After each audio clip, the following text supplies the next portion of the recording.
fait semblant de croire qu'il y avait un problème de scolarité à la maison. Non, il n'y avait pas un problème de scolarité à la maison, il y avait un problème d'école coranique.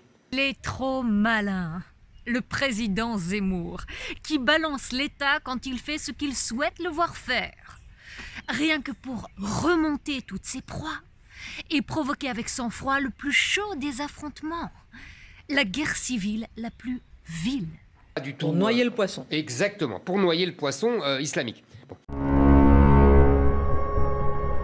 L'État peut-il élever nos enfants? C'est ce qu'il se propose ou s'impose de faire à partir de l'âge de 3 ans. Donc ce n'est plus seulement l'instruction, mais l'éducation qui devient obligatoire. Et pour cause, il a constaté que depuis Jules jusqu'à Luc Ferry, et y compris leurs plus dignes successeurs, les choses se sont empirées.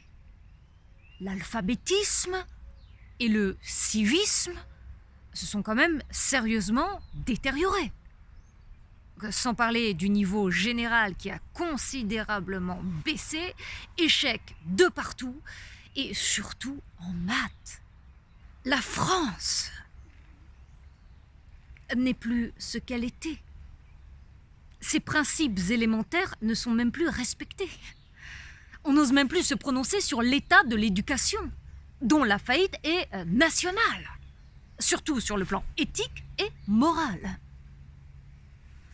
Alors quelles sont les véritables raisons de cet échec retentissant qui sape les fondements de l'édifice républicain? Pour le président Éric Zemmour et sa première dame, sa Grace Kelly, l'État essaye, autant que faire se peut, de noyer le poisson islamiste. Et c'est aux musulmans qu'on voudrait retirer le droit d'élever eux-mêmes leurs enfants pour prévenir tout endoctrinement coranique. Mais n'ayant pas le courage d'avouer son forfait, l'État fait semblant d'exiger la même chose de toute la nation. Et il voudrait avoir une double prise. Une prise sur la science qu'on leur dispense et une prise sur leur conscience qui dispense leurs parents de toute emprise.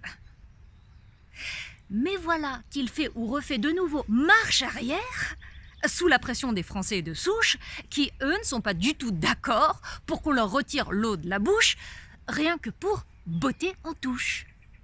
Et que disent le président Zemmour et sa Kelly d'amour? Que la dégénérescence phylogénétique de nos têtes blondes ou vagabondes est causée par 2 causes concomitantes. L'islam des conquérants et la République des impuissants qui se prétendent en marche alors que leur arche est déjà perdue. Et ils n'ont aucune chance de redresser la situation tant qu'ils n'ont pas transformé de fond en comble les flux et reflux migratoires. Notre niveau baisse, nous dit le président, parce qu'on se laisse faire et défaire. Et ce que l'on met en avant et qu'on appelle gentiment état de droit nous conduit tout droit en enfer, méchamment et assurément. On en a marre, semble dire le président, de tout ce tintamarre qui peine à appeler les choses par leur nom. Musulmans, musulmans et musulmans. Et un jour ou l'autre, votre école coranique fera de vous tous des islamistes, des frères de sang ou de sens, mais au grand jamais des citoyens français. Qu'y a-t-il là-dedans de faux? Et qu'y a-t-il de vrai?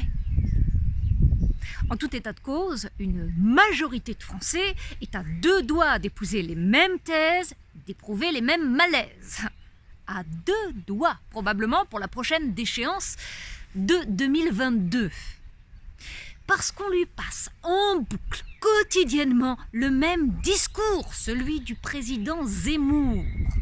qui voudrait nous faire croire que l'école cynique est autrement plus instructive que l'école coranique.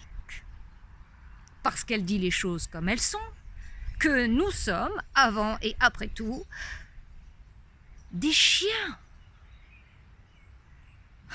Des chiens. Sans rien de divin. On ne veut donc pas de ce Coran qui propose et impose le contraire.